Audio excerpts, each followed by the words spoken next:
Actually গতকালকে বিকাল ৩টা নাগাদ আমাদের থানার সাব ইন্সপেক্টর দিলীপ দাস মোবাইলে ছিল।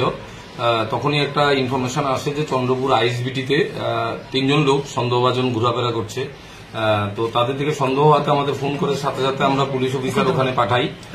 গিয়ে তাদের ৩জন লোককেই পায়। তাদের জিজ্ঞাসাবাদ করে তাদের নাম ঠিকানা তারা বলে। তাদের নাম মোহাম্মদ নূর মোহাম্মদ আবদুল্লাহ, মিসেস আসমাউল হুসনা।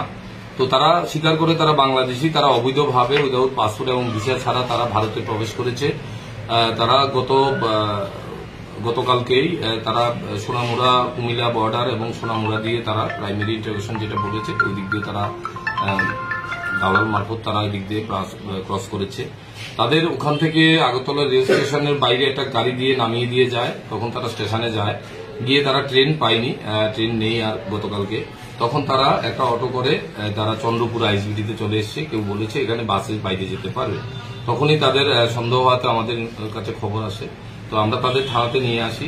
তাদের কাছে একটা কেস হয়েছে এবং তাদের কাছে তল্লাশি করার পর একটি মোবাইল, ভারতীয় টাকা ৩,৩০০ টাকা এবং বাংলাদেশি টাকা ১২৬০ টাকা তাদের কাছ থেকে সিজ করা হয়।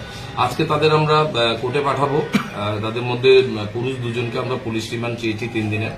পুলিশ রিমান্ডে এনে আমরা জিজ্ঞাসাবাদ করবো তারা কাদের সাহায্যে তারা ভারতে প্রবেশ করেছে। ওই বেসিসে আমরা যে টাউট আছে, দালাল আছে, তাকে আমরা অ্যারেস্ট করবো। তারা কোথায় যাচ্ছিল এখান থেকে? তারা তাদের প্রাইমারি জিজ্ঞাসাবাদে যেটুকু বলেছে তারা পাঞ্জাবে যাবে। পাঞ্জাবে ওখানে দোকানে কোথাও কাজ করবে, এটা তারা একটা এক্সপিরিয়েন্স পেয়েছে। এজন্য তারা পাঞ্জাবে যাওয়ার জন্য এসছে।